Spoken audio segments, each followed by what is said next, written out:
Drop the gun! Show me your hands!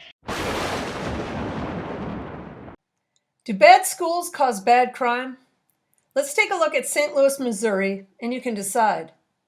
So here's a map of the homicides in St. Louis in 2022. Each marker is one homicide. And this is a map of the public high schools. The numbers in the green circles in the schools is the school rating out of 10. So you can see a line of dark green circles that range from 5 to 8, and a dark green 10 in the middle of the lighter green 1, 2s, and 3s. So I overlaid the school's map over the homicide map, and this is what I got. You can see the homicides are everywhere, but the good schools seem to all lay in a gap with very few homicides. And the bulk of the bad schools are right in the middle of where most of the murders took place. So there are 26 public high schools in St. Louis. One rates at 10, one at 8, one at 7, and 5 at 6. Those would be considered good schools. One at 5 and 2 at 3 would be considered bad schools, and the 8 at 2 and 7 at 1 would be considered really bad schools. So 30% of the schools would be considered legitimately good schools. But 18 schools would be considered bad to very bad, and 15 or 58% get just a 1 or 2 out of 10 ratings. So all but the best rated school, which is right in the middle of all this, the good schools skirt the bad crime areas.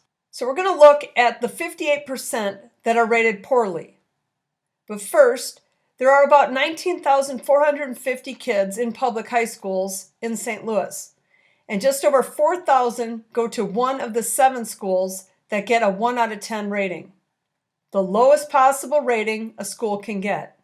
The Riverview Gardens Senior High School is the largest of these lowest rated schools.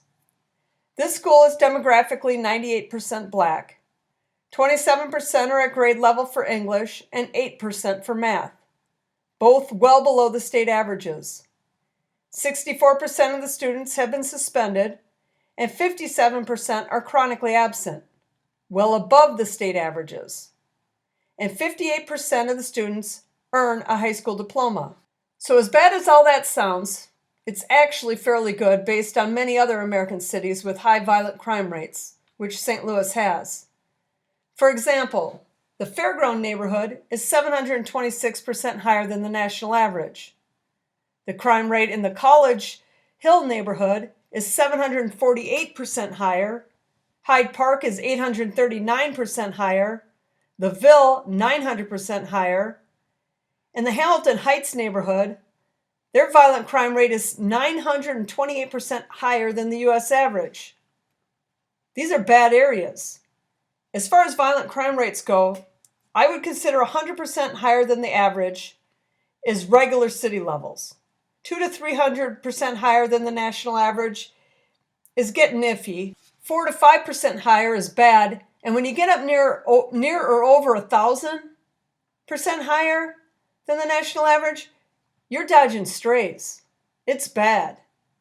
And where these poorly performing schools in St. Louis are located are in bad areas, very bad areas. So is it the chicken or the egg? Do bad schools contribute to bad crime by not educating children in a way that will turn them into young adults who can get and hold down a job, support themselves, and not rob and kill people? You could say that the schools are bad because the areas are bad, but the highest rated school in the city is right in the thick of it. It's lodged right here between the Central West End, Vandevetter, and Grand Center neighborhoods. And this school, the Metro High School, is more diverse, and 99% are low income. 92% of the students are performing at grade level in English. 67% are proficient at math. None or few of the students have been suspended, and only 6% are chronically absent. 99% of these students graduate, and of those students, 81% pursue college. So the Metro Hill School, The highest rated school in the city is producing these numbers amid a swath of bad schools. That the kids aren't learning anything and are getting diplomas without being at grade level for the basics or even showing up for class. So do bad schools cause a city to have bad crime? I'm sure there could be valid arguments on both sides of this, but bad schools, graduating kids who won't be properly developed to get and maintain a job certainly isn't helping. And when 18 of the city's 26 public high schools are rated bad to extremely bad, there doesn't leave much hope for the crime problem to get better. And if the Metro High School can be the highest rated school in the city, located in the middle of bad neighborhoods, there's no reason these other schools can't follow whatever model it uses. Because better schools will certainly not make crime worse.